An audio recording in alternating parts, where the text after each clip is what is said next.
Hello. Today we're going to be talking about what I played in January and February. I did want to make the January video before, back in closer to January, but yeah, I couldn't get around to it. So anyways, here we are now. I have my gaming journal to help me out here. Highly recommend making one of these if you don't have one. I write down all of the games that I play. I print off cute little pictures of like the different games and stuff, especially if I can get screenshots of the actual game, like my own screenshots. I really like doing that. Let's first talk about the games that I played in January. I finished 2 games in January. I finished a game called Lemon Cake. It's a baking game. So you bake little pastries, and then you serve your customers. You own a little bakery. There's really only 2 characters besides yourself. Both those characters are pretty cute. They definitely have personalities. The art is really fun. And that's about all the nice things I can say. Sadly, the gameplay loop is not that great. It's very simple, and in that way it is fun. I do like a little cooking sim. Okay, I used to play Papa's Pizzeria back in the day, right? I clocked in. But where this game really falls short is the gameplay loop is so repetitive and drawn out. If you want to unlock all of the stuff and they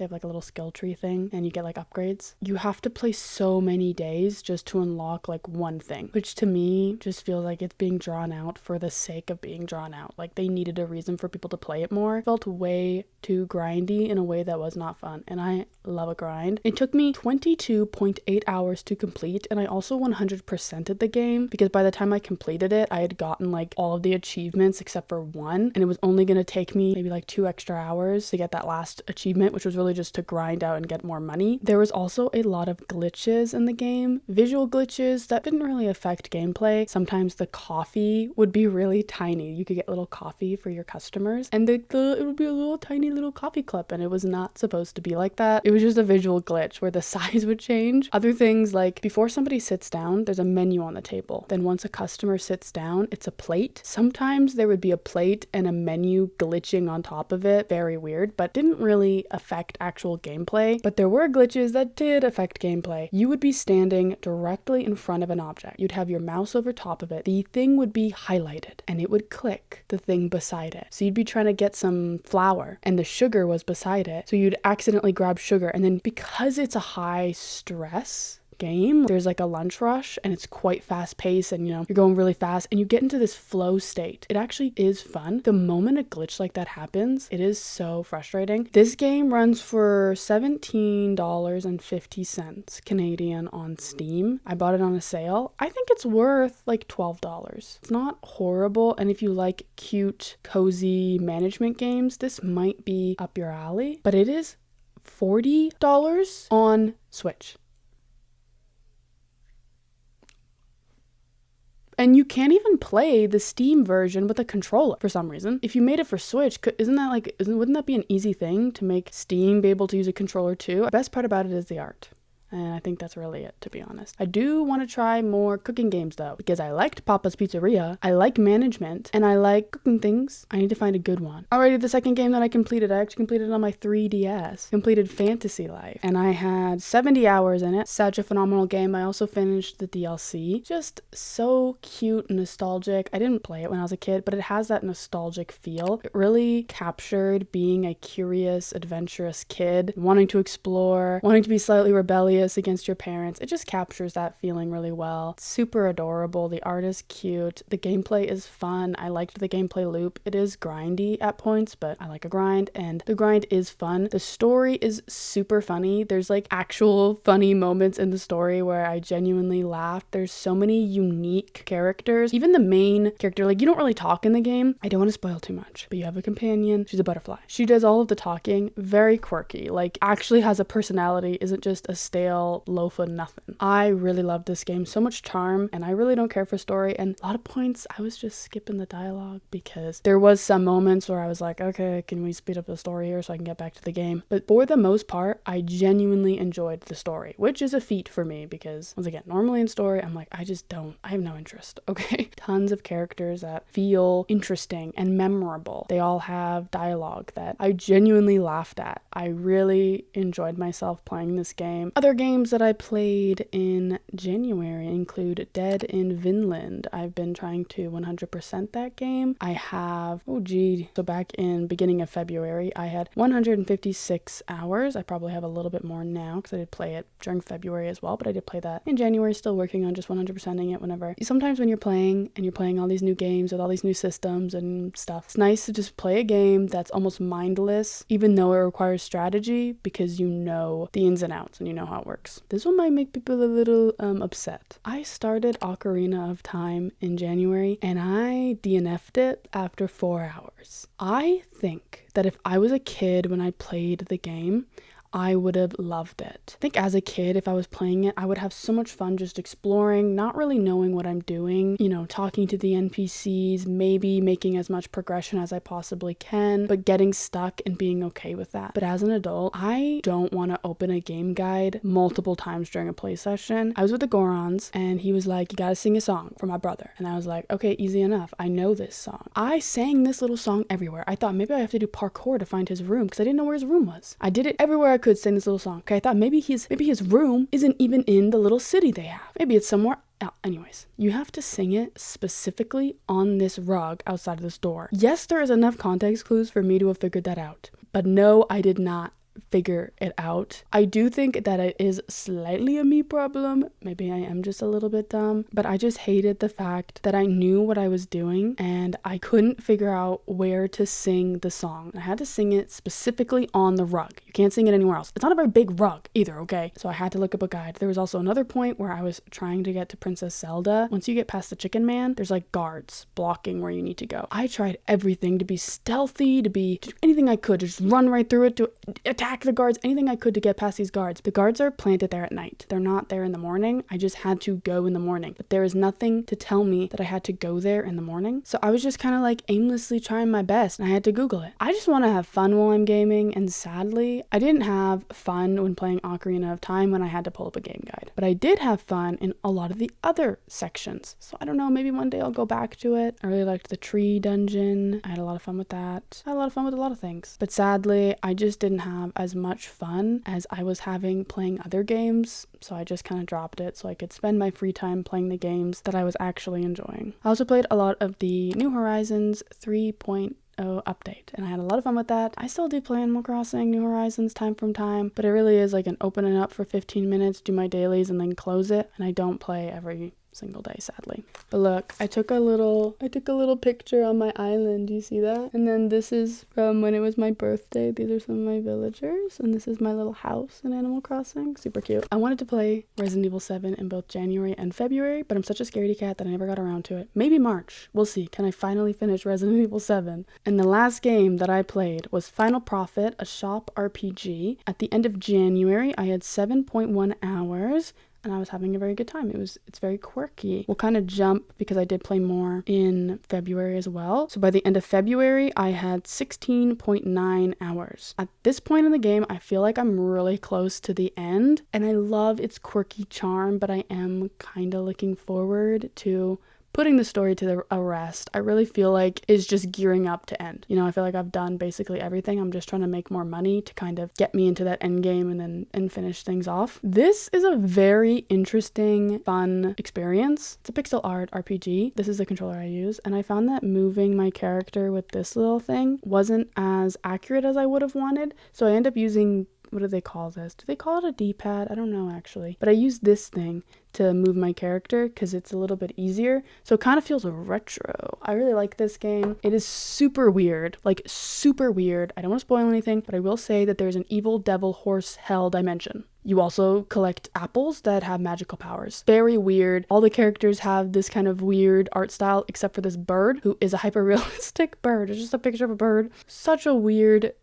game, and I really, really love it. The story, although, is quite interesting. It's all about like capitalism, and I like it, but it's nothing that at least so far has like rammed home to me or anything like that. But I've been enjoying it, and I enjoy the characters. I enjoy the gameplay. This game really does not do hand-holding at all. all, and I really like that in a game, but it's not too overly confusing. I've only just started to look up a guide because I just kind of want to make sure that I'm on the right track and going in the right direction to kind of finish off the game. There's no map either, but each location is so memorable that it's really easy to remember where you were and where you have to end up. And there's no like waypoints or checkpoints, which I think can deter some people, because sometimes I do hop back into the game and I'm like, where was I and what am I supposed to be doing? Especially if it's been like a week or two in between play sessions. I am generally a little bit lost because there's no like quests or markers or anything like that to even point you really in the right direction. There's a few NPCs who will give you like tiny snippets of where you need to go or what you need to do next, which is helpful, but especially where I'm at in the late game, I am a little lost. I'm not gonna lie. So I do have to look up a guide to kind of help me, although I also know I wouldn't have to look up a guide. If I just kept playing and talking to NPCs and going throughout the world, I would keep finding cutscenes. Things would keep progressing, I guess. There's been some fun puzzles. There's a lot of fun gameplay.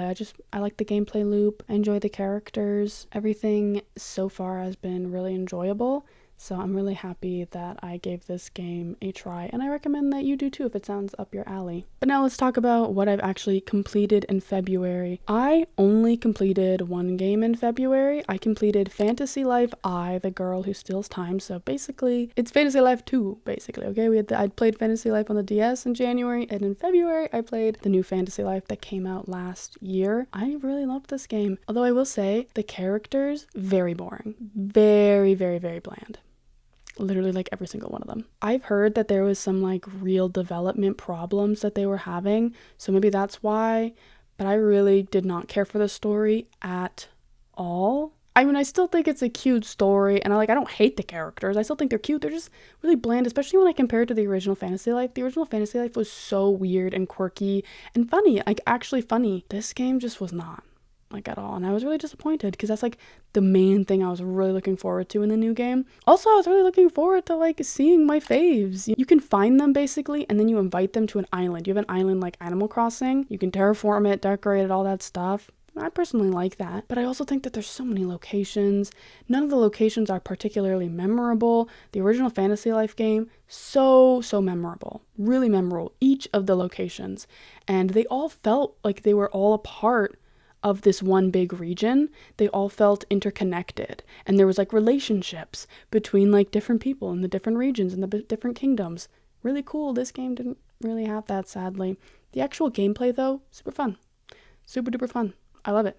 I'm still playing it all the time. Right now, I have 47.7 hours in Fantasy Life. This game is a fun game. It's cute. I like the art. I love the music. I like the sound design. I like the gameplay loop. Even if this game didn't change my life, I really like it. And I finished it, and I enjoyed myself, and I had fun. I played a lot of it on stream, so you can watch the VODs if you want on my other channel. I also played quite a bit of Risk in February. I have like 8 hours in Risk. It's just a Steam game. I don't know. I think it was free maybe. I played a lot of Risk as a kid with my brothers. I don't know. I just like it. I like strategy games. I really, really love strategy games. And no one in my life would play the board game with me. Like, why does nobody want to play a board game with me for several hours? Hello, it's so fun. It's really fun, actually.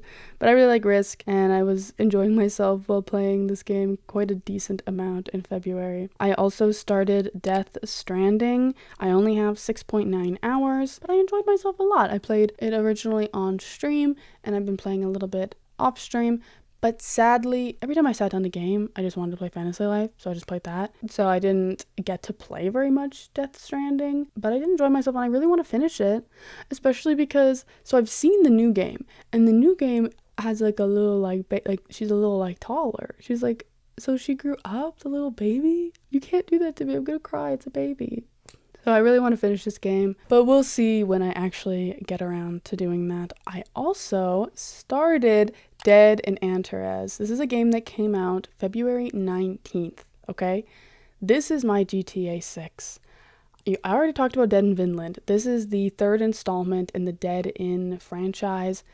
I love these games. I already have 23.2 hours in Dead in Antares. It came out, when did it come out? It came out a week and a half ago. Oh my gosh. And I've already played it 23.2 hours. And I'm not even like I have a life outside of gaming, okay guys? But I love this game. It is so good. It's fun. It's exactly what I want. There's tons of improvements and quality of life upgrades in the new game compared to Dead in Vinland. I really like it. Some people were complaining about the story. There is a few odd translation possible errors, but other than that, I don't really care. I mean, I'm also not really a story person, but I think the story is fine. It's not like atrocious. Every time there's a cutscene, I'm not like, okay, click, click, click, you're not even reading it. Like, I do read most of the time, so I think that's a feat in of itself. But yeah, I love Dead in Antares, and I love all the Dead in franchise. I do wonder which one is going to be my favorite to play. I prefer Dead in Vinland over Dead in Bermuda just because Dead in Vinland has actual combat and I really like the combat. But Dead in Antares might become my favorite because there's so much more quality of life, which could be really good. But I really like Dead in Vinland's aesthetic. Dead in Antares is very like sci-fi. Dead in Vinland is like Norse, Viking kind of aesthetic, you know? A little more naturey. I like that a lot. Let's talk about what I'm planning on playing in March. I already started Esoteric Ebb. That came out March 3rd, so yesterday. I have 3.4 hours. I played yesterday. I am enjoying myself, although maybe it's not my game. It is very, very, very story driven. People are comparing it to Disco Elysium, which I've never played, although I really would like to. Everybody seems to like it and it kind of seems like a classic, so it seems like something I should try. But trying Esoteric Ebb, I don't know what it is about me. I love movies. I love reading books. For some reason in video games, I don't care for the story or for reading. I think it is partly due to my dyslexia, and for some odd reason reading on a screen is harder than reading a book. And it hurts my eyes and kind of gives me a little bit of a headache, I have found. But even despite those things, I feel like I should enjoy it more. I just really don't for some reason. So I'm still going to try and complete this game. I am thinking about what game I want to start on stream on Friday. I'm thinking of doing Oblivion. I think that's the game I'm gonna start playing. And I don't have the remastered, I have the original Oblivion. So we'll see how that ends up, but I am excited to try Oblivion. So yeah, we'll see how that goes in March. Obviously, I would like to finish Resident Evil 7, and I might pick up Crimson Desert. Been hearing some good things about it. It looks good. What kind of sold me is people comparing it to Breath of the Wild. And I love Breath of the Wild. I love Breath of the Wild. My favorite part about Breath of the Wild is that it gives you multiple ways to finish something. And I heard somebody say that you were supposed to light these vines on fire, kind of like Breath of the Wild, so you could like climb up this thing. But they were doing playtesting and they ran out of arrows or their arrows glitched or something. So they were like, I don't know how to complete this because I can't fire arrow these vines. And then they showed that you can like use your little sword and there's a little light mechanic, and then you like can reflect the light onto the vines and then they light on fire and then it goes on. That's pretty cool in my opinion. I like when you can complete something in multiple different ways. I find it very interesting and fun, and I like Breath of the Wild a lot for that reason. So I am curious about this game, but I also am scared about the combat because I don't know how well I'm gonna do with combat. I think I might suck. That is everything I have for y'all today, everything I wanted to talk about.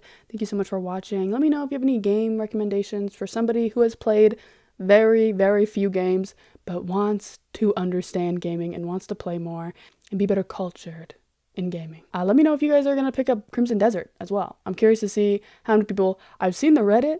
Y'all are crazy over there. Y'all do not believe in this game, but I've seen some other people who seem very, very, very excited. So we'll see. Anyways, that's all. Goodbye.